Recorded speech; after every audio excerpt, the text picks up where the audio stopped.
I'm Jennifer, and this is my philosophy on teaching with media. In my opinion and experience, kids today are products of technology and are being brought up in it. Technology is a part of their lives and is relatable to them.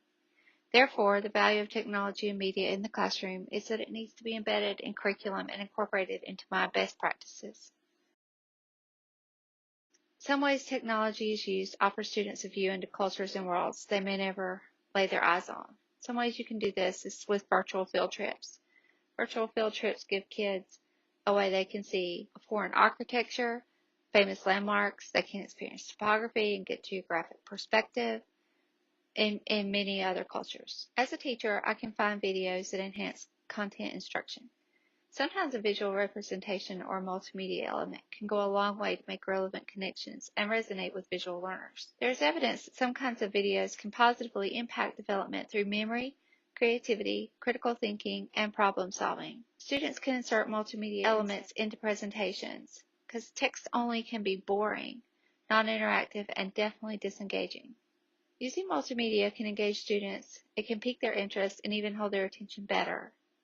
Some ways to apply multimedia into projects are to use images, graphs, pictures, podcast clips, sound effects, animation, music, short video lessons, news, movie, or TV clips. These elements do not have to be pirated from the internet.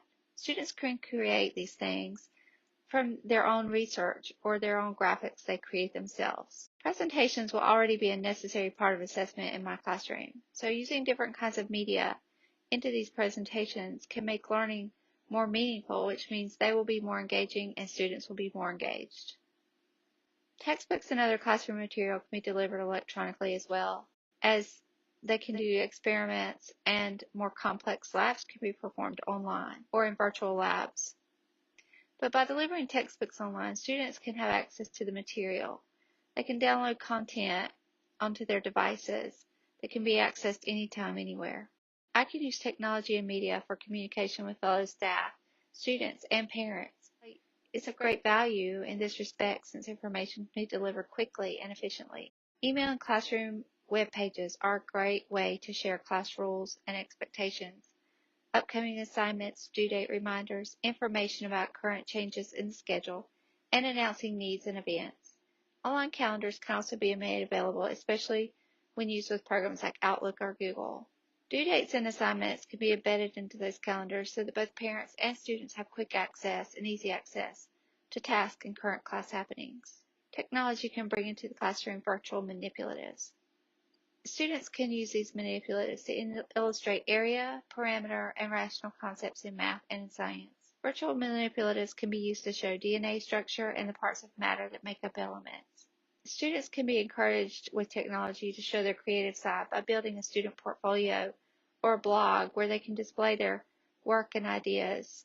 Students can collaborate with each other on ideas or projects through Google Docs, which would allow them to view and edit one another's work.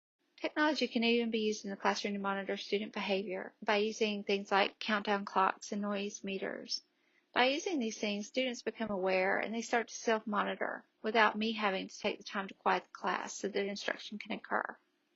Setting up activities online for students to use as they complete their work allows students who work at a faster pace to continue being engaged by providing an opportunity for them to further push themselves into the content at their own pace. Students can also use technology as an exit ticket by summarizing what they learned that day in an online journal. I think if used properly, technology and use of media in the classroom is useful and it expands understanding. It gives students greater learning experiences that they may not get otherwise. And teachers can make learning relevant by appealing to the senses, such as audio, visual, and tactile. Let's say you're watching something on the smartboard while someone speaks and you're writing down what they're saying. You're learning that 3 different ways: tactile, visual, and audio. That's complete learning. That's new compared to what I had when I was growing up as a young adolescent learner, and I would love and look forward to incorporating those practices into my future classroom. I know I will use technology to inform and engage my learners, as well as to receive feedback from them to better serve them and to do lesson planning and assessment. I highly suggest that my students incorporate forms of multimedia into their projects. and I would set up opportunities for students to collaborate on works. These are just some of the ways I can see technology being used in my classroom. Thanks for your time.